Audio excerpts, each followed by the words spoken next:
जय हिंद, नमस्कार, सत श्री अकाल। आप सभी लोगों का अपना लच चैनल में स्वागत है मित्रों। आज हम लोग हिंदी की शुरुआत कर रहे हैं। बहुत ही बेहद आसान तरीके से समझते हुए सारी हिंदी को पढ़ेंगे और आपको कहीं पर भी कठिनाई का आभास नहीं होगा, ये हम आपसे वादा करेंगे। और चलते हैं हिंदी की तरफ से। तो शुरुआती दौर से ही शुरू करेंगे। सबसे पहले हिंदी। तो हिंदी की अगर हम बात करें, हिंदी का विकास कैसे हुआ, ठीक है, किस भाषा से हुआ है और कहाँ से हुआ है, तो इसकी शुरुआत करेंगे। ठीक है मित्र, व्यर्थ की बात हम लोग नहीं करेंगे। आप सभी लोग जान रहे हैं कि जो है हिंदी हिंदी कौन कौन से विषयों में, कौन कौन से एग्ज़ाम में पूछी जा रही। तो आप सबको पता है कि यूपी टेट में आ रही है, और जो 26,000 कुछ वैकेंसी जो है यूपी पुलिस के लिए आ रही हैं, शायद 744, 26,744 वैकेंसीज हैं। तो यूपी पुलिस में भी पूछी जाएगी, और साथ ही साथ में लेखपाल में सबसे ज़्यादा महत्वपूर्ण होती है लेखपाल के लिए। ठीक है, तो इन सभी को ध्यान में रखते हुए हम लोग हिंदी की शुरुआत कर रहे हैं और संपूर्ण हिंदी को क्रम वाइज पढ़ डालेंगे। ठीक है, इसके बाद प्रैक्टिस सेट सालों करेंगे। ठीक है, तो चलिए सबसे पहले हिंदी के अगर हम विकास की बात करें, तो हिंदी का विकास किस भाषा से हुआ है, या किस लैंग्वेज से, या फिर किस एक क्रमानुसार हुआ है, तो इसकी बात कर लेते हैं। तो देखिए, सबसे पहले एक संस्कृत भाषा थी, सबसे प्राचीन और आधुनिक। सबसे प्राचीन भाषा क्या थी? संस्कृत भाषा थी। संस्कृत के बाद आई पाली, और पाली के बाद फिर किसका विकास हुआ? प्राकृत का। पाली के बाद प्राकृत का, और प्राकृत के बाद अपभ्रंश या अवहट्ट का। इसके बाद मित्र आप भी नोट्स बनाते जाइए, ये आपके लिए बहुत ही बेहद लाभकारी होगा।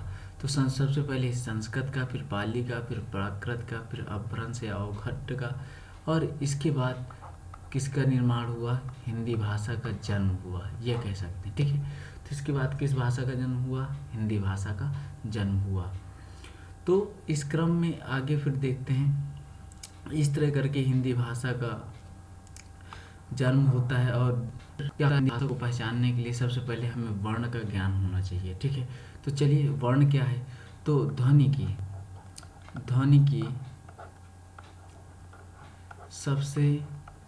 की सबसे सूक्ष्मतम इकाई, ध्वनि की सबसे सूक्ष्मतम इकाई क्या है?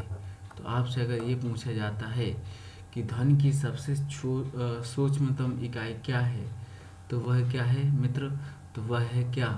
वर्ण या अक्षर। वर्ण या अक्षर। इतनी बात समझ में आ गई। ध्वनि की अगर सबसे सूक्ष्मतम इकाई पूछता है तो वह क्या है?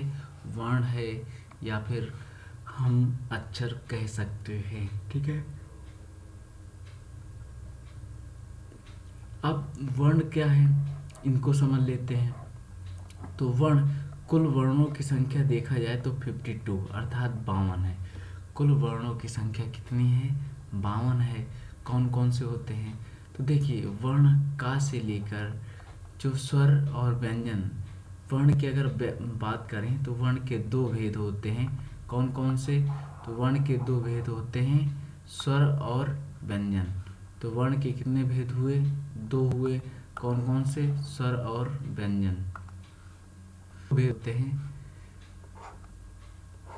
पहला जाता है स्वर और दूसरा है व्यंजन। दूसरा क्या है? व्यंजन। तो अगर हम बात करते हैं वर्ण के कितने भेद होते हैं, तो वर्ण के दो भेद होते हैं, पहला स्वर, दूसरा है व्यंजन। अब स्वर की बात करें तो स्वर में कौन सा होता है और व्यंजन में कौन सा होता है? तो देखो, जो स्वर में होता है, स्वर क्या होते हैं? सबसे पहले स्वर की बात करें, जो बिना जो बिना किसी सहायता के बोले जाते। स्वर क्या होते हैं मित्रों? जो बिना किसी किसी जो बिना किसी सहायता के बोले जाते हैं। जो बिना किसी सहायता के बोले जाते हैं, बोले जाते हैं। जो बिना किसी सहायता के बोले जाते हैं उन्हें क्या कहते हैं? स्वर बोला जाता है। अगर यहाँ पे बात करें व्यंजन की, तो व्यंजन क्या होते हैं? जो स्वर की सहायता से बोले जाते हैं। स्वर की जो स्वर की सहायता से जो स्वर की सहायता से बोले जाते हैं, बोले जाते हैं। जो स्वर की सहायता से बोले जाते हैं उन्हें क्या कहते हैं? व्यंजन कहते हैं। ठीक है, इतनी बात समझ में आई। अब इसकी दूसरी परिभाषा भी बनती है व्यंजन की, और स्वर की भी बन सकती है। कैसे हैं? तो देखो, इसको देखने के लिए जो बिना किसी सहायता के बोले जाते हैं, अर्थात जिनको बोलने के लिए किसी की आवश्यकता नहीं होती है, वह क्या होते हैं? स्वर होते हैं। और जो स्वर की सहायता से बोले जाते हैं उन्हें क्या कहते हैं? व्यंजन कहते हैं। या फिर यह कह सकते हैं कि जो दूसरी परिभाषा मित्र बता रहे हैं, इसके पहले एक परिभाषा ये हो ही चुकी है। जो जो एक तो स्वर की सहायता से बोले जाते हैं, या फिर हम कहते सकते हैं कि जो वर्ण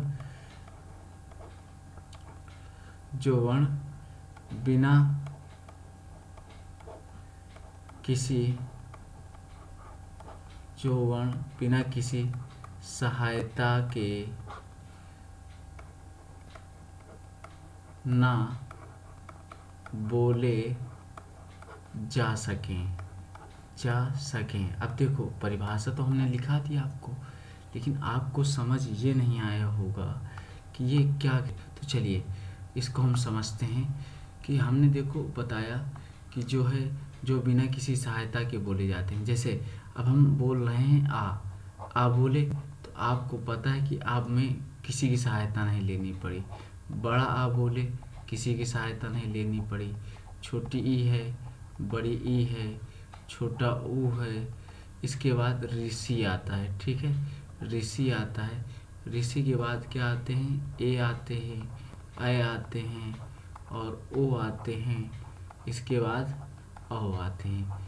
तो इन्हें जब उच्चारण आप करेंगे तो उच्चारण करते समय किसी की सहायता नहीं लेनी पड़ेगी। जबकि अगर यहीं पे व्यंजन की बात करें तो व्यंजन में देखो सहायता लेनी पड़ेगी। जैसे हमने बोला का, तो का जब आप उच्चारित करेंगे तो आधा का बोलते हैं, इसके नीचे हलंत लगा होता है, फिर इसके बाद आ लगता है, तो तब जाके का पूर्णतया निर्माण होता है। तो का जो वर्ण मिलकर बना हुआ है, किससे बना हुआ है? का से और आ से। ठीक है, तो इनसे मिलकर बना हुआ है। आप ऐसे ही खा बोलेंगे, तो जो खा बोलेंगे तो आधा खा बोलेंगे और प्लस आ बोलेंगे, तब जाके आपको क्या मिलता है? खा का निर्माण होता है। किसी को कोई दिक्कत तो नहीं है? ठीक है, दिक्कत हो तो आप अवश्य कमेंट बॉक्स में हमें बताएं, हम आपकी परेशानी को दूर करने का पूर्ण प्रयत्न करें। ठीक है, तो चलिए अब बात आ गई हो गई। व्यंजन क्या होता है? तो स्वर की सहायता लेनी पड़ती है। इसी तरह एक दो देख लो भाई, हमने बोला कि छोटी की बोला, तो ये किससे बना है? ये आपको पता है कि जो यह बना हुआ है ये क्या किससे किससे बना हुआ है? एक मिनट मित्र, बस इसे बन नहीं पाया। चलो इसको फिर बनाते हैं हम, और जो है बनाते कि अब हमने कहा की बोलना है, इस तरह ये वाला की बोलना है। अब ये जो बोला जाएगा किससे बोला जाएगा? का प्लस छोटी ई। ठीक, छोटी ई का निर्माण की बनती है। ठीक है, तो इस तरह आप लोग समझेंगे। अब चलिए, स्वर की संख्या कितनी होती है? 11 होती है। 2 स्वर अनुस्वार और विसर्ग मिला 13 हो जाएगी। ठीक है, कैसे? इसी तरह व्यंजनों की कितनी होती है? 33 होती हैं। 2 गुण मिलाएंगे तो इनकी संख्या कितनी हो जाएगी? 35 हो जाएगी। ठीक है, तो इस तरह करके हम संपूर्ण चीज़ को पढ़ते चलेंगे। चलिए सबसे पहले बात की तो स्वर्ग को ही, ठीक है, चलो भाई स्वर्ग को पढ़ते हैं।